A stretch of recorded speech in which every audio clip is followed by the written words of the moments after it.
Today we're playing more blue-black snow control with Lier and cost reducers, which is an archetype I've played before, but we've made a couple of changes since the last time we played it.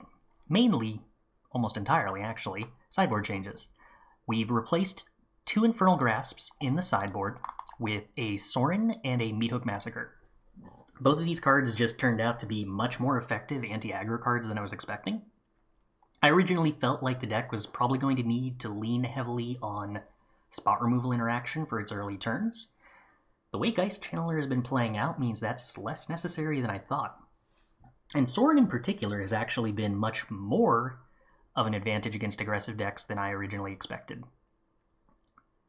I was wondering whether 4 mana make 2/2/3 lifelinkers over 2 turns was going to be good enough.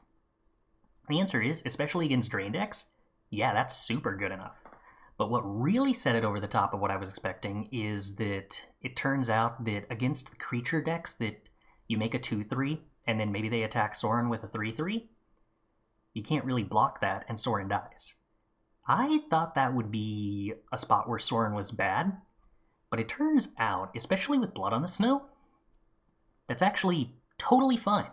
We absolutely would love to spend 4 mana to get a 2/3 lifelinking blocker and gain 3 life when they attack Sorin. Who knew?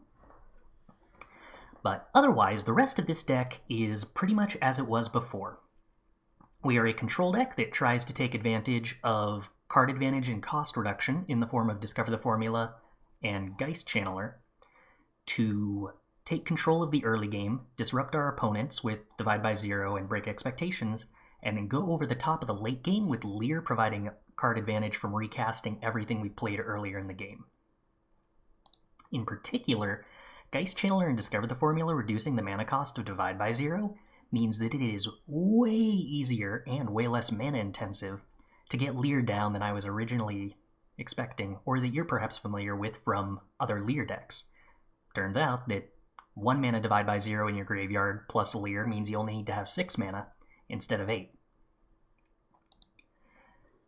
So, one thing to keep in mind, I think, going forward tonight will be I haven't really been sure if Key to the Archive is great, which seems weird because this card is excellent, but there are times where having something in this spot that's just raw card advantage that was capable of being reduced by Geistchanneler or flashbacked by Lier would be a lot more appealing than just tapping out on 4 for mana ramp.